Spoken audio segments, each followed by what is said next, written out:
In the dry heart of Texas, where the fields stretch wide and the sky burns gold every evening, there lived a man named Calvin Brooks, a ranch owner everyone in 3 counties knew by name. Calvin was proud of 2 things, his land and his money. He'd built Brooks Valley Ranch from a few dozen cattle to thousands, and in town, people respected him for it. But respect built on fear never lasts long. Calvin wasn't known for kindness. He was known for control. His ranch hands came and went every few months, usually broken, tired, and unpaid. To Calvin, workers were replaceable, just another expense to cut whenever profits ran thin. That summer, the heat was worse than ever. Dust choked the air, the wells ran low, and cattle were restless. Calvin hired a new team of laborers, mostly migrant men from the border, men willing to work long hours for little pay. Among them was Miguel Rivera, a quiet but determined man in his early 30s, and his younger brother, Luis. They'd traveled hundreds of miles hoping to save enough money to send home to their mother. When they arrived at Brooks Valley Ranch, they were promised 3 months of work and fair wages. Calvin shook Miguel's hand with a smile that didn't reach his eyes and said, "You boys work hard, you'll be treated right." But promises are cheap when spoken by a greedy man. From the first day, Miguel noticed how things were run. The workdays stretched from sunrise to sunset, meals were barely enough to fill the stomach, and Calvin's foreman, a rough man named Clyde, barked orders like a drill sergeant. Every evening, Calvin would drive by in his shiny black truck, watching from a distance, making sure every man kept moving. There was no conversation, no gratitude, no humanity, just work. Weeks passed, and Miguel and Luis gave everything they had. They fixed fences under the burning sun, moved cattle through storms, and slept in small wooden shacks barely standing against the wind. Yet when payday came, Calvin said there were issues with the accounts. He told the men payment would be delayed. "Just a few more days," he said. Those few days turned into weeks. The workers grew restless, whispers spreading that Calvin had no intention of paying them at all. One night, Miguel went to Calvin's office. The stars were bright, the ranch silent except for crickets and the rustle of dry grass.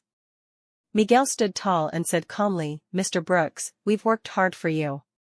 My brother and I, we've earned our pay. We need that money."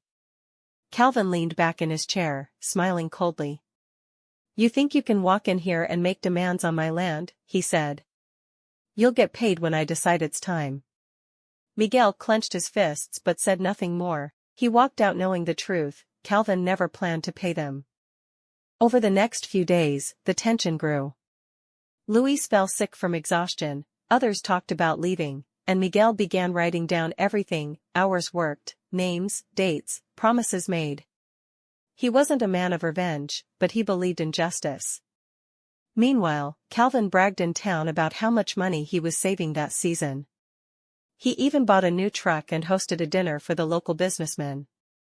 Sometimes, he laughed, you gotta cut corners to stay ahead. But karma doesn't forget. A few weeks later, a massive storm rolled through West Texas.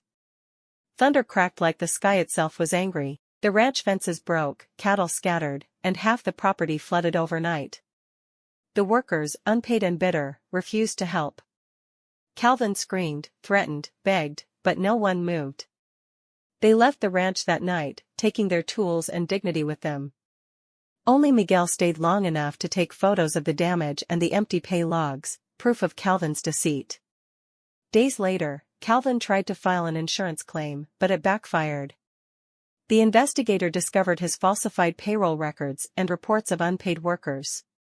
Word spread quickly, and soon, state labor inspectors came knocking. Calvin was fined heavily for labor violations, tax fraud, and negligence.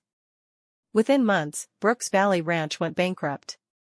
His trucks were repossessed, his cattle sold off, and his land auctioned. Miguel, meanwhile, took the evidence to a non-profit group that helped workers recover stolen wages. He and his brother received partial payment, but what mattered more was seeing justice done. The same town that once praised Calvin now whispered about his downfall. He was seen sitting alone at a diner, head low, his pride crushed under the same weight of greed that had once driven him. Years later, people still talk about the storm that ended Brooks Valley Ranch. They say it wasn't just nature, it was karma. The kind that comes slow but certain, like thunder rolling from far away until it's right above your head. Miguel moved on, starting a small repair business in a nearby town. He never spoke harshly about Calvin. When asked, he'd just say, "Every man gets what he earns, one way or another." And out there in the fields where Brooks Valley once stood, the wind still carries a whisper: "Don't take from those who earn their bread and sweat, or the land itself will take it back from you." Fire moral: no matter how high a man builds his life on greed, justice always finds a way to level the ground beneath him.